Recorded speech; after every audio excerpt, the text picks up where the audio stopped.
Hello everybody, so this is just a quick video. The market is not normal. This market is definitely not normal, and strategy in my portfolio is acting as the savior, and not only is it the savior, but it's up today, so it's more than a savior, or it's not down less, it's up, and Bitcoin is also up on the day, in a day of turmoil, in a day that's supposed to be risk off, and we've been described, Wall Street has described us, crypto and Bitcoin, as the risk on asset, the biggest risk on asset, and it's really not. It's shaping up not to be right now. I think we're entering a new paradigm where really people are starting to recognize the shift between the crypto market, this transparent market where you know where the coins are, you know where it works, you know where the tokens trade. The manipulation that happens to Bitcoin is a complete joke compared to the level of manipulation that happens to the market, and that happens to this basket selling, this just putting all of the companies together in one basket and selling them indiscriminately, stocks that have nothing to do with tariffs. For so many of them are just way down because asset managers are just selling the indices. Yesterday we lost almost $3 trillion in the stock market. Today we lost $3.25 trillion. This is really giving you an idea of how value in terms of US dollar is just entirely relative. And that's what the Bitcoiner says. The only thing you can be certain of is that one Bitcoin is one Bitcoin. All of these values are relative because we don't know how many dollars there are out there. Anyways, moving on to the Nasdaq.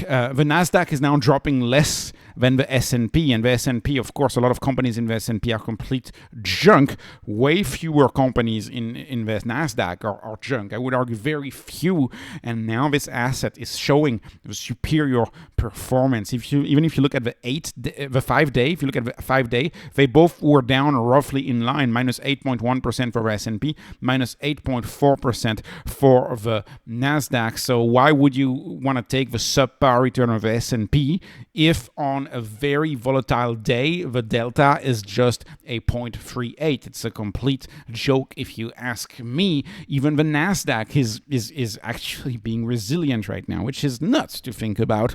But this is what is especially not normal in the eyes of TradFi and in the eyes of crypto is this, which is Bitcoin is up on the day plus 1.25%, and MicroStrategy is up a nice 4% today. Granted, it was down 10% yesterday, but many stocks were down 10% yesterday and another 10 to 15% today. Many, if not most, riskier stocks in the Nasdaq. Don't forget, the Nasdaq includes very stable companies as well.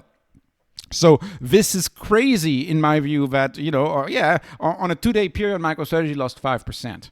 Like, really? And this is what these assets are dropping. You would expect the S&P to be a little more stable, wouldn't we? Even gold was down today. This is somewhat of a victory day for crypto and for Bitcoin, and I'm very happy about that. If you look, 7 day past this 7 day performance for Bitcoin is roughly flat. And if you look at Solana is up 6%. Of course, Solana is likely one of the keys to moving to this future trading world where assets are just tokenized, stocks are just token listed on blockchains and traded 24/7 openly on the blockchain without market manipulation, because this is very, very tough to see. And sure enough articles are circulating on Twitter, enough analysis talking about how institutions were buying in the back as retail was panicking, as retail may have been wiped out in some situations. I think it is time for brokers to stop treating companies like MicroStrategy as junk stock. Seriously. One of the reasons why I moved to Robinhood, I've been moving to Robinhood. Every time they have a 2% sale, I move some money to Robinhood. Last 2% sale a few weeks ago, I moved all of my MicroStrategy to Robinhood, because Robinhood is one of the few brokers who actually gives you a 70% maintenance ratio. Most brokers still have MicroStrategy as 100% because Bitcoin bad, MSTR Ponzi, and they don't dig in, they don't do the research. It's treated as a junk stock by a lot of brokers, yet look at the performance, stellar performance in the light of this crazy uncertainty. Compare this to a random stock that came to mind, for example, Nike. Nike is a 25% maintenance ratio. That's the best treatment you can get at any broker. It's totally safe. There's totally zero threat, right? I'm not even talking about tariffs. Nike has a bunch of threats, from Oka and On running shoes being the cool shoes today, not Nikes. Nikes are not as cool. Now people buy On and they pay $200 for a pair of On, right? The marketing. There's been a lot of controversy with the marketing at Nike. A lot of people don't like their marketing, right? The legacy distribution channels. Nike is walking on eggshells, trying to increase their margin but not frustrate the distribution channel because they partner with a network of stores who are now becoming obsolete. So many headwinds for a company like Nike, and I'm not even talking about the tariffs.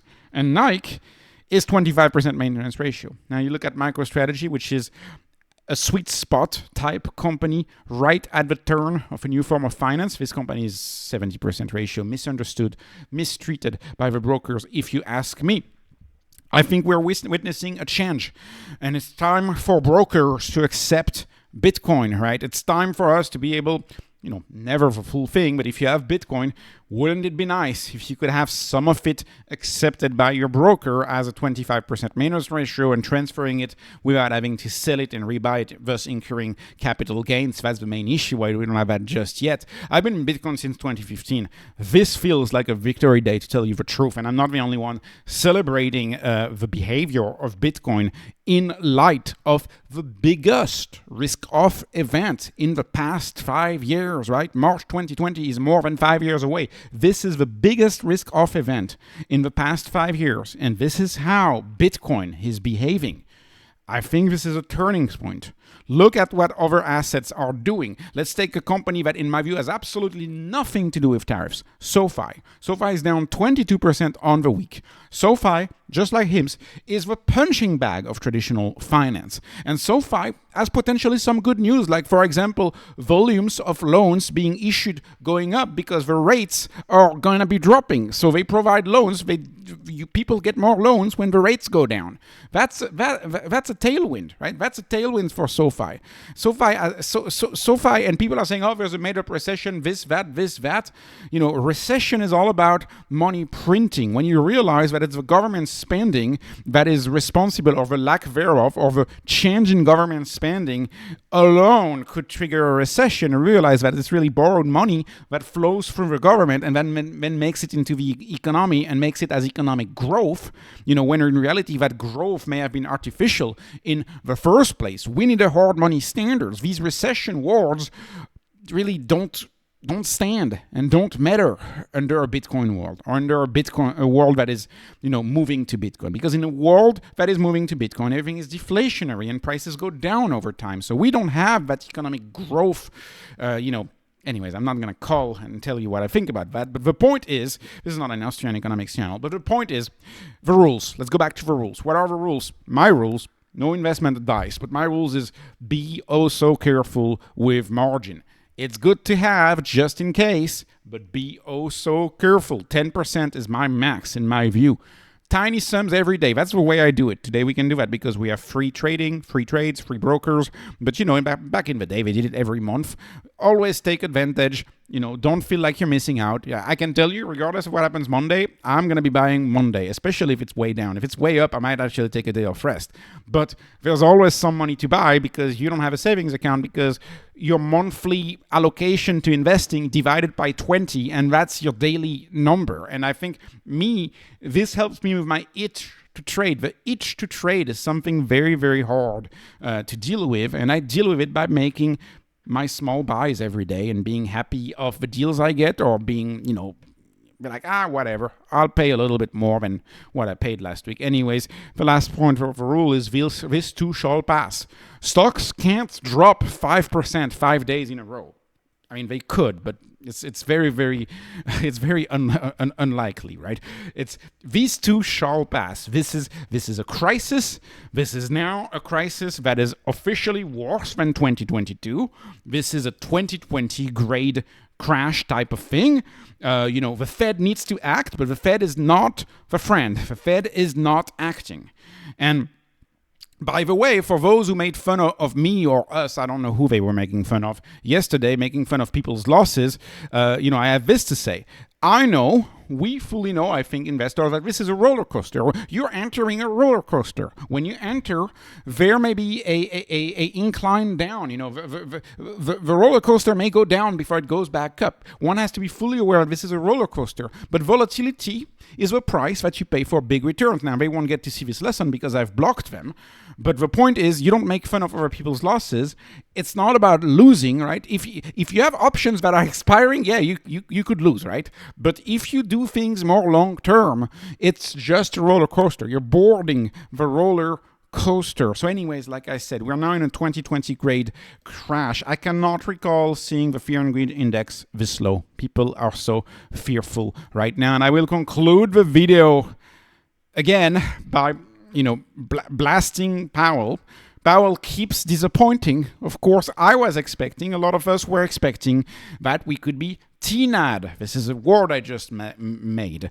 TNAD. We could have been TNAD today. There is no alternative. We could have had a dovish talk from Jay Powell, but of course not. Because Jay Powell loves when the markets are red, because it kills inflation, it creates misery, and when it creates misery, that's good for inflation because people don't spend as much, right? I had someone in the comment section write me yesterday that they had canceled their vacations because of this. Yeah, you're going to get less inflation if people can't start canceling vacations because the wealth effect is gone. He could have TNA'd us, he did not TNA us. And this mistake, Powell, is owned, by the way, by both presidents, right? The one who nominated him and the one who reconfirmed him, because this one was finding it was a great job in the first place. At least the first one said 2 years later, oh, it was such a huge mistake. I don't like you, not even a little bit. You may remember that tweet, right? This one reconfirmed it. I was like, oh, I like bad policy. Anyways, it's just, and I'm not saying tariffs are good policy, by the way. In fact, I still believe this is a negotiation tactic, right? I do not believe that we're going to have 50% plus tariffs on China for the long run. To me, this is a negotiation tactic. This is about getting people to the negotiating table. I still believe that. We'll know if I'm wrong. Maybe I'm wrong, and we'll know 3 months from now if I'm wrong or not. And no matter what, to the people who make fun of people making losses, I'll be good because of this. Right? Because of this. And my viewers, because I've said this forever, my viewers know better.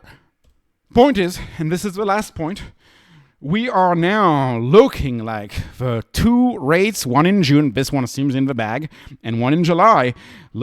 So it moved from the mid 30% to 4, let's call it 50% yesterday, at now 64%. And look at how quickly a 3.5% rate is being priced in for June. This is such a quick move from 11% to 25%. This is a CME watch tool, the Fed watch tool.